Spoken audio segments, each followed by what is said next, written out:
Buenos dias, amigos. I'm Warren Hardy. This is my town. Isn't this beautiful? This is San Miguel de Allende, Mexico. My wife and I have lived here since 1990. We came here on our honeymoon, and the first day we got here, we just fell in love with this city, and we've lived here ever since. You know, I was a Spanish teacher in Tucson before I came here, and I spoke Spanish.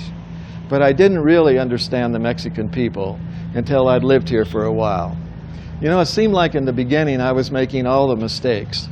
But I've learned not only how to get along with the Mexican people, but how to develop relationships of respect. You know, it's interesting in this culture that the basic dance of this society is one of respect. It's called the cortesía in Spanish, the courtesies of the Hispanic cultures. And so what I want to do today is share with you some of the things I've learned, not only about what is important to Mexicans, but the differences between Americans and Mexicans. So I want you to go on a little trip with me. I want you to go on a little journey through history of the American culture and what's important to America, and of the Mexicans and what's important to Mexicans. And by understanding the history of these two peoples, we will be able to understand not only what's important to the Mexican people, but how to develop relationships of respect. So come with me. Let's go for a little journey through history.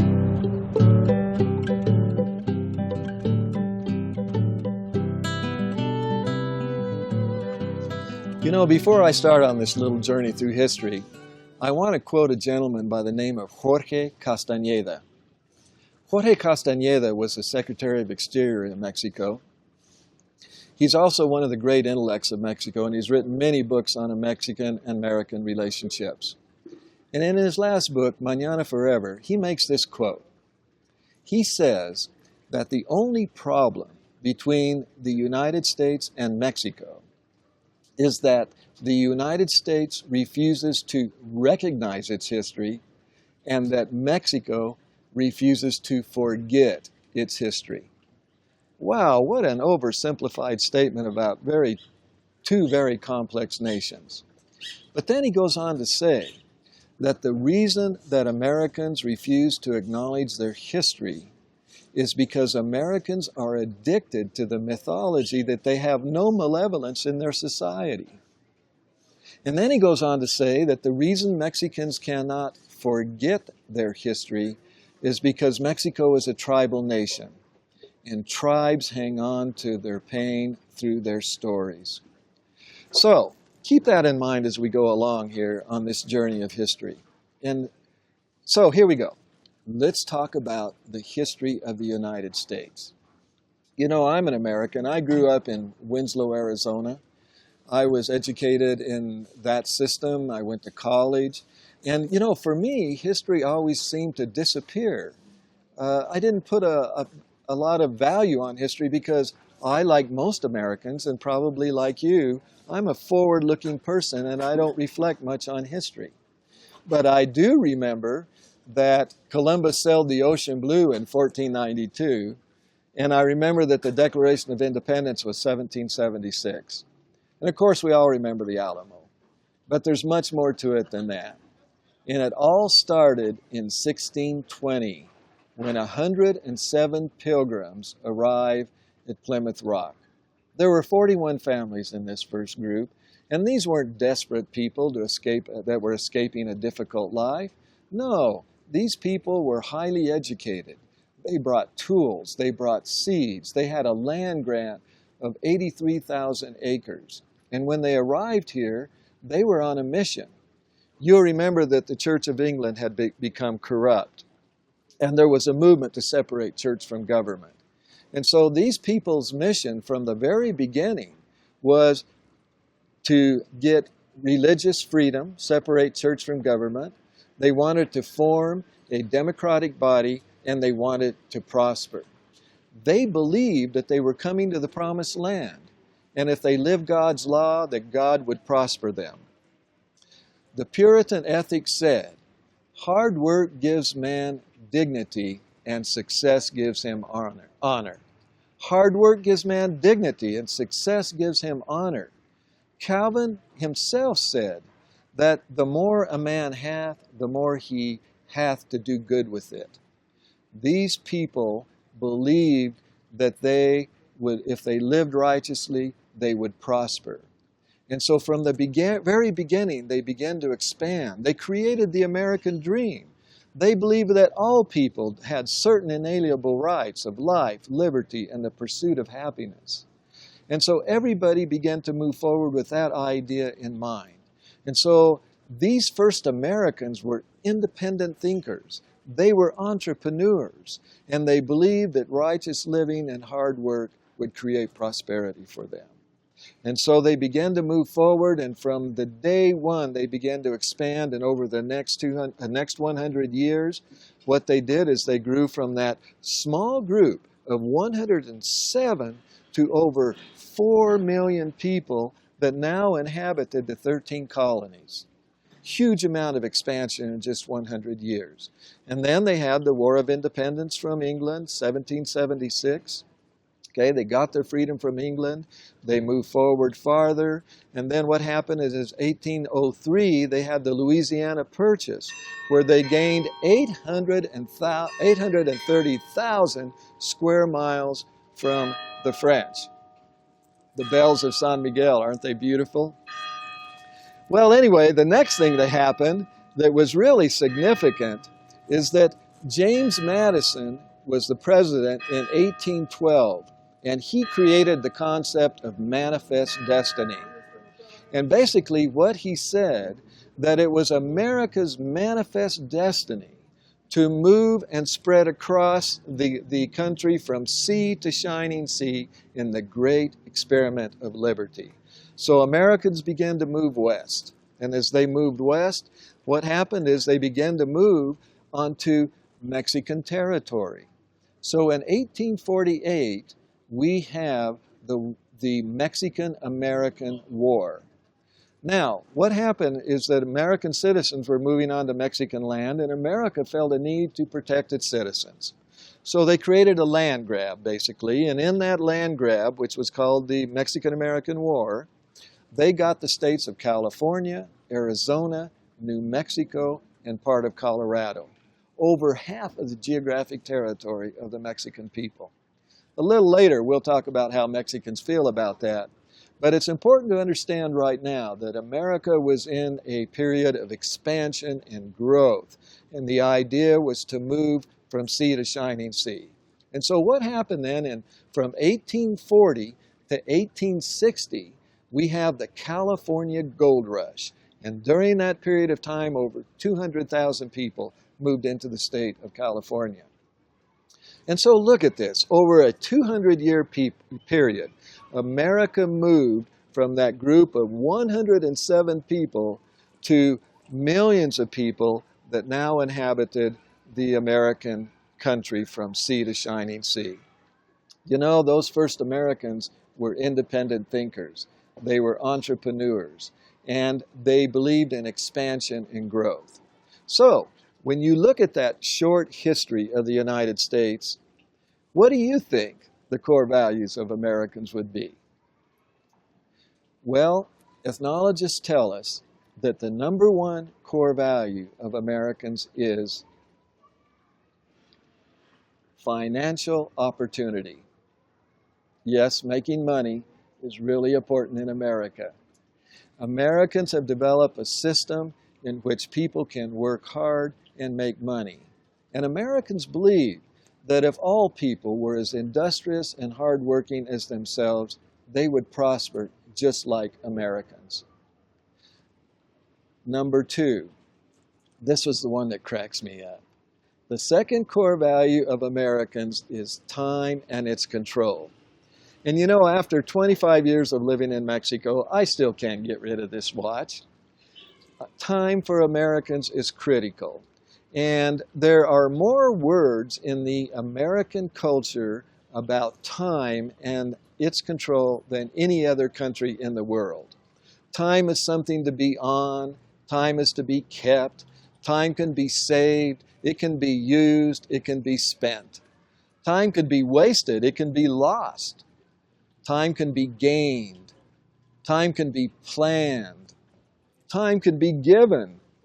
And of course, time can be made the most of and even killed.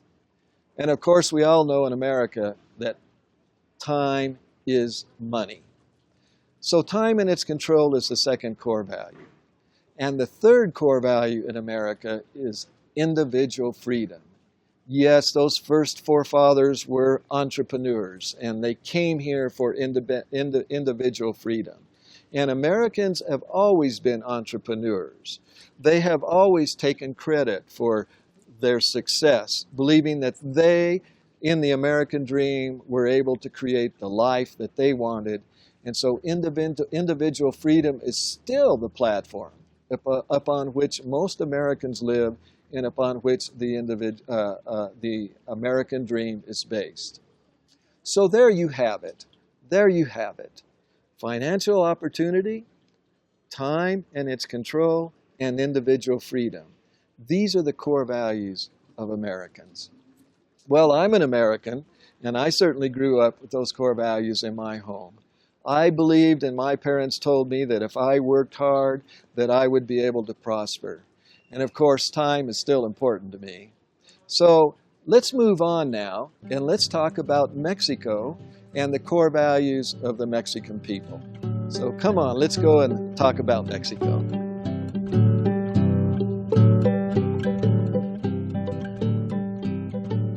Okay, let's talk about Mexican history. You know, when we think about Mexican history, the first thing that we have to realize is that Mexico has been continuously inhabited for over 20,000 years. First came the Olmecs, and they brought shamanism, and they brought astronomy. And then later on came the Toltecs, and they brought artisanry and architecture. And then these two civilizations grew together, and over time, other civilizations came along. And from about 500 BC to about 1500 AD, three great civilizations arose here in Mexico. You know, these were such sophisticated civilizations that they were more sophisticated than anything that existed in Africa, Asia, or even Europe at the time. You know, when Cortez arrived in Mexico in 1519, he discovered a civilization that numbered 20 million people, 100 tribal nations. And the story of the conquest is an amazing story of how a little band of just 400 soldiers was able to conquer a nation of 20 million people. So it took about 2 years for Cortez to conquer the Aztec nation. And so after this conquest occurred, they immediately began to dismantle the structural foundations of this society. They destroyed the buildings and the writings and everything that the civilization was based on. And over a period of 10 to 15 years, most people became slaves, working to send goods back to Spain and working for the crown. After the conquest occurred, the people of Mexico were enslaved for 300 years. And so what happened then, in 1810, there was the War of Independence from Spain. Now, this war was a difficult war, but it lasted for 11 years. At the end of this war, that 20 million Indians was reduced down to 3.5 million Indians. There were 1.5 million mestizos in Mexico in 1821 when Mexico got its independence from Spain. Now, I think you should realize here that even though Mexico got its independence from Spain, things really didn't change. What happened was there was still the aristocracy, which was about 10% of the population, and then besides that, they had 90% of the population that became serfs working on these great haciendas. And so what happened is that these great haciendas were formed, land was given to the people that supported the revolution, And on these haciendas, the people were passed on. The Indians were passed on as chattel. They weren't paid. They weren't allowed to leave the haciendas. They were just given chits that they could take to the hacienda store for their basic commodities. And this was to go on for another 100 years. And you know, during this 100-year period of time, Mexico was intervened or attacked 6 times by foreign powers, 3 by the United States. And you know, when we have to realize that Mexicans are very sensitive to these attacks. In fact, Octavio Paz, who was Mexico's poet laureate, said that the only thing that all Mexicans have in common and the only thing that they should not forget is their history. Mexicans live close to their history. And you know, the United States has been intervened on twice. We had Pearl Harbor, December 7th, 1941, and then we had the World Trade Center, September 11th, 2001. Over 3,000 souls were lost in that attack. And we know as Americans how we feel about that. We're sensitive to these attacks, and we hold these people sacred. And we say to ourselves, we can never allow this to occur again. No wonder Mexicans have a difficult time forgetting their history. They had their whole civilization destroyed and were enslaved for over 300 years. Well, anyway, after the War of 1921, Mexico got its freedom. And now today, here we are in modern time, just about 90 years later, Mexico is now competing in the world economy. It has the 12th largest economy in the world. It's a $1 trillion economy. They have over 40 free trade agreements with 12 different countries, and it's a country whose middle class is expanding and growing. Wow, that's quite a history, isn't it? It's just amazing to me that when you consider this legacy, that the Mexicans are not more bitter and angry than they are. But in fact, the Mexican people have this great sense of humor. You know, this is a joyful country. Listen to the bells. There are bells ringing. There are people that are interacting joyously in music and song and art. And, you know, I've thought a lot about this. Why are the Mexicans so happy? And what I realized is that the conquest was not able to destroy the soul of the Mexican. It is the soul of the Mexican that continues to be powerful and strong today. Those ancient civilizations were deeply rooted in spirituality and they had a strong psychological base.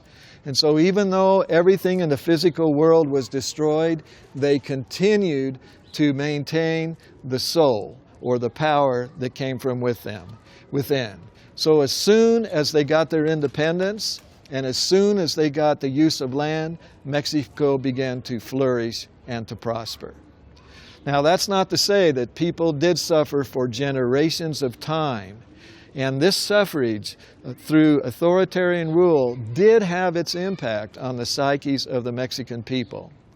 So when we take into consideration the European mix of blood and all these years of authoritarian rule, what would be the core values of the Mexican people? Well, here they are. Number one core value of the Mexican people is pride and personal dignity. Respect and personal dignity go hand in hand in this country. And Mexicans demand respect, not only from each other, but certainly from people who are visiting their country. Respect is the core. After everything was taken away, Mexico's self-esteem was based on respect and personal dignity. You know, in America, we say when a person doesn't respect us, we say he doesn't respect us. In Mexico, when a person doesn't respect someone, they say, me quita la dignidad. He takes away my dignity. Respect is essential, and Mexicans demand it from each other as well as visitors in this country. And in a few minutes, I'm going to talk to you about how to show this respect. There's a fantastic magical tool that was created that allows foreigners as well as Mexicans themselves to show the respect that they demand. Well, let's move on to number 2. Number 2 is trust, family, and friends. You know, the rule of law in Mexico has not always protected the common man. And so what has happened is that trust has been developed through family and friends. And so when you look into this society and the hierarchy of business and government, you will see that it's developed through people that they trust, and mainly family and friends. And then finally, the third core value of this society is free time. Mexicans love being together and enjoying free time. Even though they are industrious and hardworking, free time is important to them. And when you go through Mexico, you will see people celebrating life with each other. They hang out together, they spend free time with family and friends and the people they trust.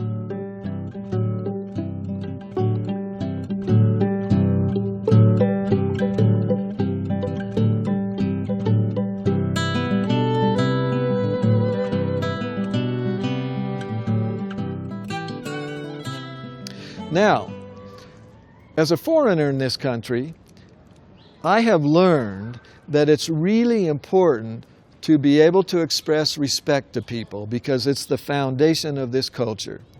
And you know what happened in the late 1800s? An amazing thing happened in Mexico. What happened was the leaders of the country looked around and they said, look at us.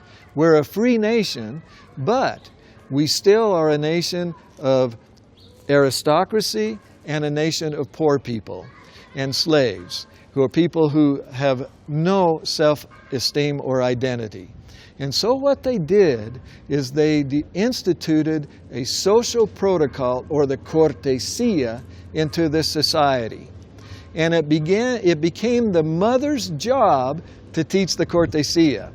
And the cortesía was based on the idea of acknowledging a person when they enter or leave your space. Okay, so what do we do with this information? You know, the first thing for me is I want everybody to know that I'm grateful that I grew up in a country that educated me, gave me the opportunity to fulfill my fondest dreams. But now I live in Mexico. And Mexico is a country where what really matters to Mexican people is respect. And so for me now, as a person, as a foreigner living in this country, it's really important that I show respect and have respectful relationships with the Mexican people. And so respect and learning to give respect has changed my life dramatically. It's made me a better person and a softer person. And the way to do that is so simple. It is simply by learning the courtesies, or the cortesía of Mexico. Now, I want to emphasize that these courtesies are not just manners like we learned in our homes. The cortesía was actually institutionalized into this society, and it became the mother's job to teach it. And if a person uses the cortesía, they're considered educado. And if they don't use it, they're considered mal educado, or rude. And that's an insult against the mother. And by the way, book learning is called preparación, or preparation, okay? So knowing the cortesía in this society means that you're an educated or educado.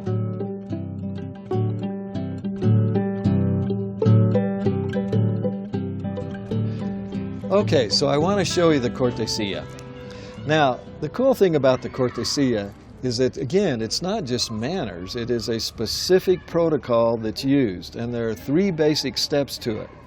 But before I go into it, I want to ask my friend Bob to come join me, because I think that if I teach it to Bob while I'm teaching you, you might get it better. So Bob, would you come in, please? Okay. So teach me what I need to know. I got it for you. So look, I'm going to teach you the courtesies, or the cortesía, of the Hispanic culture. And it's based on three things. So the first thing it is, what you want to realize is it's based on the idea of acknowledging a person when they enter or leave your space. Okay? So there are three parts. One is the formal greeting. And then secondly is the requesting of space or attention. And then finally, it is the blessing on the meal. So this is the way it works. The formal greeting has three parts. So the first one is Buenos dias. Try that. Buenos dias. Perfectly. Now say dias. Dias. Okay. Dias. Buenos dias. Buenos dias. Beautiful. Buenos dias. Buenos dias. That's it. Okay. That's good morning. Okay. That's buenos dias. And you say that from early morning until noon. And then right after noon, it's buenas tardes. Try that. Buenos tardes. Buenas tardes. Buenas tardes. That's it. Buenas tardes, okay? And so that is from exactly noon until 7 o'clock at night or dark. And then at dark, it becomes buenas noches. Buenas noches. Beautiful. Now, Buenas noches. that's it. So say them again now. Buenos dias. Buenos dias. Buenas tardes. Buenas tardes. Buenas noches. Buenas noches. That's it. Okay? Okay. Those are the formal greetings. So anytime you enter a space where someone is, you want to use that formal greeting. Now, it's not just the same as saying good morning. What you want to do is you want to make eye contact and you want to connect, because this is an attitude of respect that you're conveying. And so it's the big grin, lots of energy, you make eye contact, and then you go, buenos dias. Try that. Buenos dias. Yeah, that's it. And then what happens is you can add a title of respect, because this is a culture that's based on respect. So try this. Buenos dias, señor. Buenos dias, señor. That's better. Now try this one. Try this one. Buenos dias, señora. Buenos dias, señora. Buenos dias, señora. Buenos dias, señora. That's pretty good, okay? So it's the big smile, the buenos dias, and then the title of respect is really helpful. Señor means sir, señora means ma'am, and then a single woman is a señorita. So try this. Buenas tardes, señorita. Buenas tardes, señorita. Pretty good. Okay. Okay. That's the formal greeting. Now, the next one is the requesting of space or attention. Because what happens in Mexico is that the spatial comfort zone is way different than it is in the United States. In the United States, if someone is closer than arm's length to us, they're right in our face. But in Mexico, the spatial comfort zone is the elbow. And so it's common to have people get balled up and all together. And so you have to move through. So the way you do that is you simply say, with your permission, please. So try this. Con permiso. Compromiso. Permiso. Permiso. That's it. Con permiso. Con permiso. Con permiso, por favor. Con permiso, por favor. That's pretty good. Por favor. Por favor. Por favor. That's it. We'll try it again. Con permiso, por favor. Compromisa, por favor. Con permiso, por favor. Compromisa, por favor. Permiso. Permiso. That's it. Permiso. Con permiso, por favor. Con permiso, por favor. Muy bien. That'll do it. Now, anytime you need attention or space, you say con permiso, por favor. That's with your permission, okay? Now, it's common when you're in a restaurant to have to get a waiter's attention. And so the way you do that is if you can't speak to them, you go like this. So try this. Try that little hand signal. Perfect. And you kind of look through it just the way you're doing it. That's absolutely perfect. And so this means a moment of your time, please. Okay? And you just go like that. Don't have to say anything? You don't have to say anything. Just That's do the this to signal. the waiter. That's it. And then if you do say something, try this word. Joven. Joven. That's it. It's perfect. Joven. Joven. That's the idea. And joven means young man or young woman, so that's the term that's used to call a waiter. So you go like this and you go, joven. Try that. Joven. Okay? And then they will immediately come over because you just said a moment of your time, please. Okay? Now, the final thing in the protocol is the blessing on the meal. And it's like, enjoy your meal or bon appetit. You know, it's that simple. But it's a little more powerful and a little more important in this country, because anytime you enter someone's space where they're eating, if you don't say these words, you're considered extremely rude. So the word is buen provecho, and buen provecho means good benefit or enjoy your meal, okay? So say this now, provecho. Provecho. Beautiful, Bob. Provecho. Provecho. Buen provecho. Buen provecho. Muy bien. So anytime you enter the space where someone is eating, you go buen provecho. Try it once more. Buen provecho. Okay, that's it. That's the blessing on the meal. And people will always respond by going, gracias, you're very kind, or gracias, muy amable. You will Is just... there any body language that I do with that introduces it, or? Not really. What happens is if you go in a restaurant and you walk by the table, or you enter any space where someone is eating, you just simply go buen provecho. And you can use a greeting. You could go like buenos dias, buen provecho. That's even more formal, more respectful. Okay? So try this. Buen provecho. Buen provecho. That's excellent. All right, now let's go through and review them. All right, so first of all, we have the formal greetings. Buenos dias. Buenos dias. Buenas tardes. Buenas tardes. Buenas noches. Buenas noches. Oh, that's so beautiful. Now do this. Con permiso, por favor. Con permiso, por favor. Permiso. Yeah. Con permiso, por favor. That's it. So don't forget, it's like the pear, the fruit. Okay, Pear. and that's with your permission. Like, do it again. Con permiso, por favor. Con permiso, por favor. All right, perfect. And then the blessing on the meal. Buen provecho. Buen provecho. That's it. Isn't that simple? Oh God, you know, I need it. I need to be able to somehow interact with the Mexican culture, not just move through it. Yes. And this is the sort of thing I think that'll help me. It will help you. It'll allow you to move through the culture smoothly and show the respect. And it will distinguish you between people who know the history and understand the culture and people who don't. And when you use the protocol, people will acknowledge you. There will be a message in their mind that says, this guy understands us. He knows what we're about, and he knows what our history is. When you use the protocol, you will get a response, and it will be a beautiful way to acknowledge and move through this culture. So, isn't that cool? Hey, I'm ready, man. Bring it on. You are so ready. Okay. You're so ready to do this. How about you? Do you think you've got it? I think you do too.